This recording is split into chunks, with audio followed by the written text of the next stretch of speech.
Hello मेरे future doctors, welcome welcome. चलो आज ना फटाफट तैयारी करते हैं लोकोमोशन एंड मूवमेंट चैप्टर के। पेन और पेपर बिल्कुल रेडी रखो क्योंकि ये होने वाला है एकदम रैपिड फायर रिवीजन सेशन। हाँ हाँ, मुझे पता है ये चैप्टर थोड़ा सा ट्रिकी लगता है ना, बट ट्रस्ट मी, इस सेशन के एंड तक आपके सारे इंपॉर्टेंट कॉन्सेप्ट्स एकदम क्रिस्टल क्लियर हो जाएंगे। तो चलो शुरू करते हैं बिल्कुल बेसिक से। चलो इसको एकदम आसान बनाते हैं। ये ना सबसे फंडामेंटल सवाल है और इसमें तो कंफ्यूजन बिल्कुल नहीं होना चाहिए। सुनने में दोनों टर्म्स मूवमेंट और लोकोमोशन एक जैसे लगते हैं, but they not the same. तो भाई फर्क क्या है? बस ये गोल्डन रूल, इसको दिमाग में फिट कर लो। सारी लोकोमोशंस मूवमेंट्स होती हैं, पर सारी मूवमेंट्स लोकोमोशन नहीं होती। सिंपल है, देखो मैं अभी अपना हाथ हिला रहा हूं, ये क्या है? मूवमेंट। लेकिन जब मैं चलकर एक जगह से दूसरी जगह जाता हूं, हाँ, that is locomotion. So locomotion मतलब चेंज ऑफ प्लेस और मूवमेंट कोई भी पोस्चर चेंज। अच्छा, अब चलो थोड़ा बॉडी के अंदर झांकते हैं। हमारे जो सेल्स हैं ना, वो तीन मेन तरह के मूवमेंट दिखाते हैं। एक होता है अमीबॉइड, जैसा कि मैक्रोफेजेस और ल्यूकोसाइट्स करते हैं, सूडोपोडिया बनाकर। फिर आता है सिलेरी मूवमेंट, सोचो हमारे ट्रैकिया में जो धूल को बाहर निकालता है। और सबसे कॉमन मस्कुलर मूवमेंट, जिससे हम अपने हाथ, पैर, जॉ, टंग सब कुछ मूव करते हैं। तो सबसे इंपॉर्टेंट क्या हुआ? Muscular movement. लेकिन सवाल ये है कि ये मसल्स होते कितने टाइप के हैं? ये नीट का एक पेट क्वेश्चन है दोस्तों, और इसका जवाब आगे आने वाली टेबल में बिल्कुल मक्खन की तरह क्लियर हो जाएगा। ओके, इस टेबल को ना दिमाग में प्रिंट कर लो। बिल्कुल देखो, स्केलेटल मसल्स ये हमारे कंट्रोल में है, मतलब वॉलंटरी, और इन पे स्ट्राइप्स होते हैं, इसलिए इनको कहते हैं स्ट्राइएटेड। फिर आते हैं विसरल मसल्स, जो हमारे इंटरनल ऑर्गन्स में होते हैं, ये इनवॉलंटरी हैं और स्मूथ हैं। और आखिर में कार्डियक मसल, हमारे दिल का मसल, ये स्ट्राइएटेड तो है बट हमारे कंट्रोल में नहीं है, सो इट्स इनवॉलंटरी। तो तीन कीवर्ड्स क्या हुए? स्ट्राइएटेड, वॉलंटरी और इनवॉलंटरी। Super important. अब आते हैं इस चैप्टर के असली हीरो पर, द सार्कोमियर।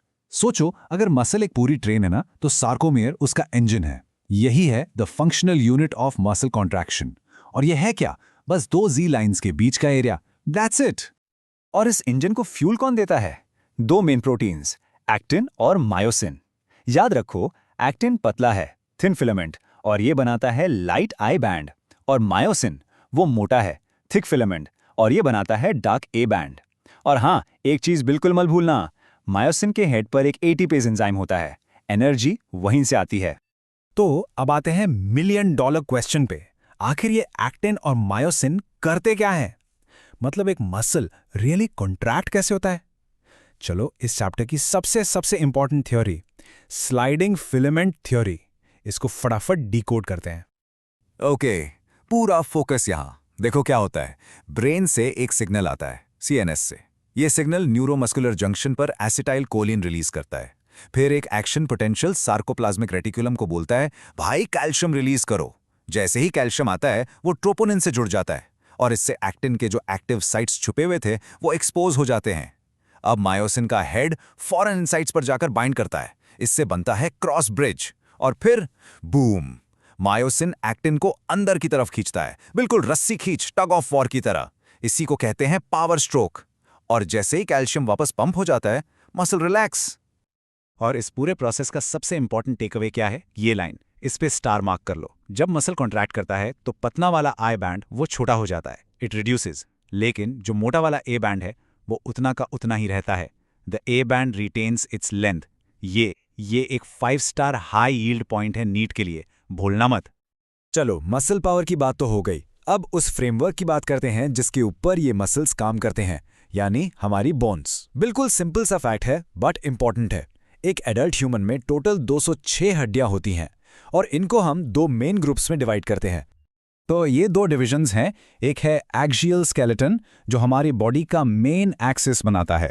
इसमें क्या क्या आता है? Skull, vertebral column, ribs, sternum, सब। इसमें है 80 बोन्स। और दूसरा है अपेंडिकुलर स्केलेटन, यानी हमारे हाथ, पैर और उनको एक्सियल स्केलेटन से जोड़ने वाले गर्डल्स। इसमें है 126 बोन्स। टोटल कितना हुआ? 80 + 126, 206। सिंपल। अच्छा, वर्टिब्रल कॉलम का ये फॉर्मूला तो बिल्कुल रटा मार लो। Cervical 7, thoracic 12, lumbar 5। अब इसको याद कैसे रखें? सिंपल सा निमोनिक है। ब्रेकफास्ट सुबह 7 बजे, लंच दिन में 12 बजे और डिनर शाम को 5 बजे। 7 12 5 और सैक्रोल और कॉक्सिजिल वो तो फ्यूज्ड होते हैं। कितना आसान है। जॉइंट से मैच द फॉलोइंग वाले क्वेश्चंस बहुत आते हैं, so let's get this straight. सबसे पहले ball and socket joint, shoulder joint. फिर है हिंज जॉइंट, बिल्कुल दरवाजे की तरह एक ही डायरेक्शन में मूव करता है, जैसे हमारा नी जॉइंट। पिवट जॉइंट, जिससे हम नो बोलने के लिए सिर हिलाते हैं, ये होता है हमारे एटलस और एक्सिस वर्टेब्रे के बीच। ग्लाइडिंग जॉइंट हमारी कलाई की कार्पल्स के बीच। और हाँ, थंब का स्पेशल जॉइंट सैडल जॉइंट। ये एग्जाम्पल्स ही पूछे जाते हैं। ऑलराइट, चलो अब हम इस चैप्टर के आखिरी लेकिन बहुत ही इंपॉर्टेंट सेक्शन पर आ गए हैं, डिसऑर्डर्स। इससे डायरेक्ट क्वेश्चंस आते हैं, सो चलो एक क्विक चीट शीट बनाते हैं इसकी। ये रहे आपकी रैपिड फायर रिवीजन लिस्ट। ध्यान से सुनो। Myasthenia gravis auto immune disorder है जो न्यूरोमस्कुलर जंक्शन को अफेक्ट करता है। मस्कुलर डिस्ट्रॉफी, ये जेनेटिक है, प्रोग्रेसिव डीजनरेशन। टेटनी, बॉडी में कैल्शियम की कमी, इससे होते हैं रैपिड मसल स्पैजम्स। आर्थराइटिस, सीधा सा inflammation of joints. Osteoporosis age related है, जिसमें बोन मास कम हो जाता है। और गाउट, जॉइंट्स में यूरिक एसिड क्रिस्टल्स का एक्यूमुलेशन। बस हर डिसऑर्डर का की पॉइंट याद रखना है। So there you have it.